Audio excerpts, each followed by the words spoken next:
Welcome back, my name's Steve and thank you for joining me on my photography journey. Today I am going to do a little bit of a follow-up on the video from last week and also the video from next week. What do I mean by that? Last week I was talking about the Dehancer plugin for DaVinci Resolve. Dehancer sent me that to try out and review a bit, and you can see that back in last week's video. They also have a mobile app, and that's something that I was really interested. So again, they've given me a free trial of it to see what it's like and to give you a bit of a review of it and a bit of a tutorial. So I jumped at the chance. I went to the New Forest the other day and took some pictures of the landscape, the ponies that are there and that kind of thing. You may have seen them on my Instagram.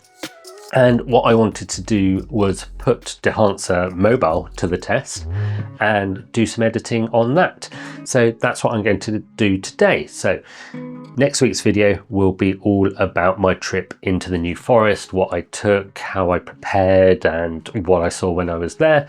But I'm going to give you a sneak preview of some of the pictures today. The good thing about the Dehancer Mobile app is it works both on your phone and on your iPad. So what I'm basically going to do is edit on both of them, show you my process, show you how I choose what to apply to what pictures, what's available, how to use it. And I'm going to do that on both the iPad and the iPhone. So let's choose some images and get into it. So this is Dehancer on the iPad first of all. So I'm just going to load it up and we can choose pictures from our Apple Photos. So can just choose one here, and then we've got various different options here. So let's just quickly take you through all of the different presets. So all of these are created by the Dehancer team. They're different films for the development and the print and different levels of grain and things like that. But as you can see, there are a lot of them. And these are a really good starting point. So you can choose a preset and then edit it, or you can just edit straight from the beginning. So I'm going to start with this one here. And then we can work our way through. At the bottom, we've got all these different options. So we can change the crop. We can make it into whatever we like here. And then we can adjust our source image and what we get here. So we can adjust the exposure, temperature and things like that. Next up, we've got the different films that it was recorded on potentially. And you can kind of push and pull their exposure, their kind of prominence or strength, which allows you to again adjust them slightly from where they start. Plenty of different options in here depending on the film and how far you push or pull them. And you can press to kind of go back and look at your original as well.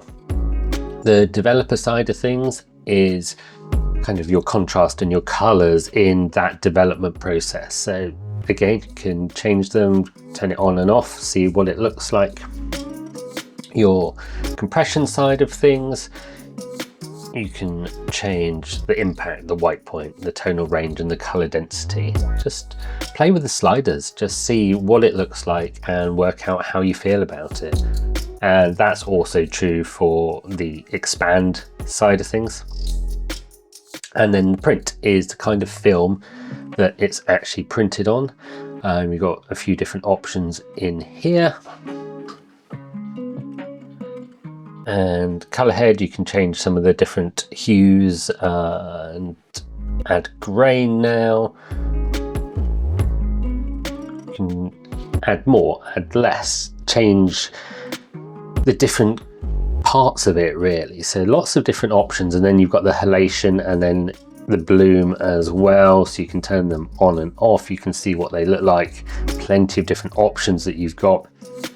Even for the vignette, you can kind of move it around, you can make it darker, you can make it more dramatic. And then there's film damage where you've got dust and hairs and scratches. And again, you can move it more or less, followed by the overscan, which is kind of your different film types and the negatives that will go around them. I don't particularly like those, so I'm going to turn that one off. And then you can save it or share it straight from the app. It exports it out, saves it into your photos, and then from there you can do whatever you want with it. So you can share it as well as save it to the gallery, send it off to a person that you want to. And then if we have a look at it in a little bit more detail, we can see just what we've done. So we can see our grain and our colors. And because of the screen on the iPad, you can zoom in and see it all in good quality, which is a really nice kind of way to look at your image and check that it's done what you want. And then we've got the Dehancer on the iPhone.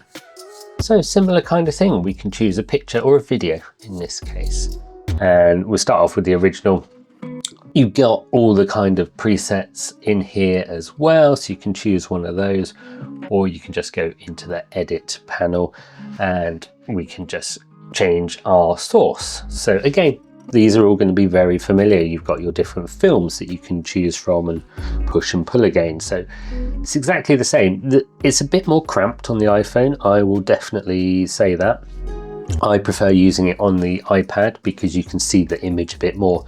But what you can do is you can drag the controls up and down if you need to. As we go through all of these, you'll see that they are very much the same thing.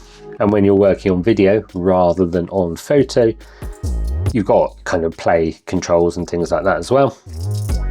And that way you can see how these affect the entire image rather than just that single frame that you've got.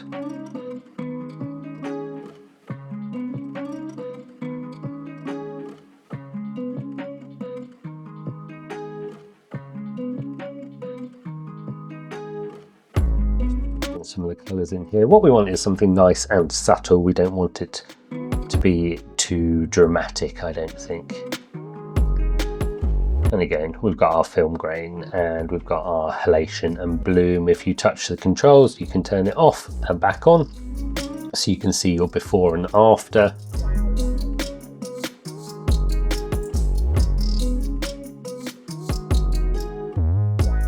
Like I said, you can play it through. And you've got the continuous play here, so it'll loop around and play it again and again, so you can see what any changes you have made make to the whole clip rather than just that single frame. So lots of different options. Again, in our film damage, you may or may not want it. Some of them are a bit processor intensive, so your playback won't be quite as smooth. But play around with it, see what you like from the different things. You may just want to add a little bit of halation and bloom. You may want a little bit of film damage. And then you can export it. You've got lots of different options for export, lots of different qualities. And then you can just send it off. It renders it all and sends it wherever you want it to be sent to.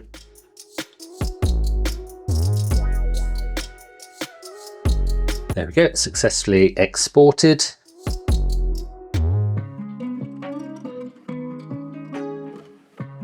So that was a bit of an overview to the Dehancer Mobile app, both on iPad and iPhone. As you saw, it's very similar to the plugin for DaVinci Resolve, which we talked about last week. And you can apply the same kind of things, same presets, same adjustments that you can make and things like that. So it's a really useful app. As a reminder, there's a 10% discount if you use the code Creative Fields. I'll leave a link to that down below. But was this useful? Is this something that you are going to use in the future? Again, leave a comment and get subscribed to see that video next week from the New Forest. But other than that, I hope you've learned something from this today. Have a great week, and I will see you again next time on my photography journey. Bye.